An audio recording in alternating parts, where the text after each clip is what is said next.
কি আপনার বাচ্চা সবজি খেতে একদমই পছন্দ করে না, তাই তো?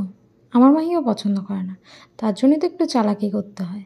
দেখুন আমি এখানে কিছুটা পাস্তা আর একটু বিনস, একটু গাজর, এখানে আপনি চাইলে ক্যাপসিকামও অ্যাড করতে পারেন। জলে দিয়ে একটু লবণও দিয়েছি, একটু হালকা সর্ষের তেল দিয়ে ভালো করে সেদ্ধ করে নিয়েছি।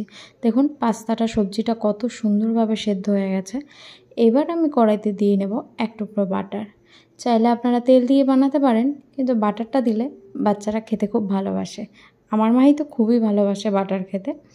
আশা করি আপনার বাচ্চারাও খুবই পছন্দ করবে। তা এখনকার দিনের বাচ্চারা তো একদমই সবজি খেতে চায় না, তার জন্যই মাঝে মাঝে একটু একটু মাথাটা খাটাতে হয় আর কি। এবার দেখুন বাটারটা গরম হওয়ার পরে আমি সমস্ত সবজি, পাস্তা একসাথে গরম বাটারটার মধ্যে দিয়ে দিলাম। এবার আমি গ্যাসের আঁচটা একদম আস্তে লো ফ্লেমে রেখে ভালো করে এই সবজিগুলোকে, পাস্তাগুলোকে ভেজে নেব। ভাজার শেষে দেখুন এটা কত সুন্দর কালার এসেছে। আর আমি এখানে নামিয়ে নিয়েছি একটা বাটিতে মাহিকে দেবো বলে। দেখুন কালারটা কত সুন্দর হয়েছে না? আপনার বাচ্চারও পছন্দ হবে, একদিন বানিয়ে দিন না।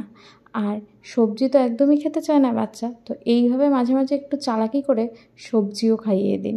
রান্নাটা কেমন লাগলো জানাবেন। হ্যাঁ, এটা অবশ্যই 1.5 থেকে 2 বছরের বাচ্চাদের জন্য ঠিক আছে, তারপর আস্তে আস্তে একটু ঝাল অ্যাড করতে হবে।